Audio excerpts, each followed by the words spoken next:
ಅಜೆಕಾರು ಶಿರ್ಲಾಲಿನ ಪಂಗ್ಲಬೆಟ್ಟು ಶ್ರೀ ಬ್ರಹ್ಮಮುಗೇರ ಕಲಾಕ್ಷೇತ್ರದ ತನ್ನಿಮಾನಿಗ ನೇಮದಲ್ಲಿ 6ನೇ ತರಗತಿಯ ವಿದ್ಯಾರ್ಥಿಯೊಬ್ಬ ತನ್ನಿಮಾನಿಗ ಕೋಲಕ್ಕೆ ಬಣ್ಣ ಹಚ್ಚಿ ಗಮನವನ್ನು ಸೆಳೆದಿದ್ದಾನೆ.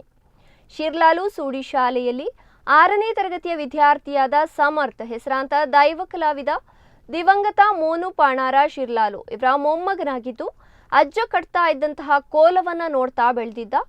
ಜೊತೆಗೆ ತಂದೆ ಹರೀಶ ಅವರ ಮಾರ್ಗದರ್ಶನದಲ್ಲಿ ಈಗ ತನ್ನಿಮಾನಿಗ ಹೆಣ್ಣು ದೈವದ ಬಣ್ಣ ಹಚ್ಚಿ ಕೋಲವನ್ನು ನಿರ್ವಹಿಸಿದ್ದಾನೆ.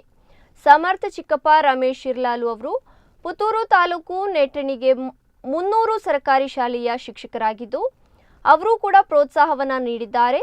ಪೂರ್ವಜರು ಆರಾಧಿಸಿಕೊಂಡು ಬಂದಿರುವ ಕಲೆಯನ್ನು ಬಾಲಕ ಸಣ್ಣ ವಯಸ್ಸಿನಲ್ಲೇ ಕಲಿತು ಕೋಲ ಕಟ್ಟಿರುವುದಕ್ಕೆ ಸ್ಥಳೀಯರಿಂದ ಭಾರಿ ಶ್ಲಾಘನೆ ವ್ಯಕ್ತವಾಗಿದೆ.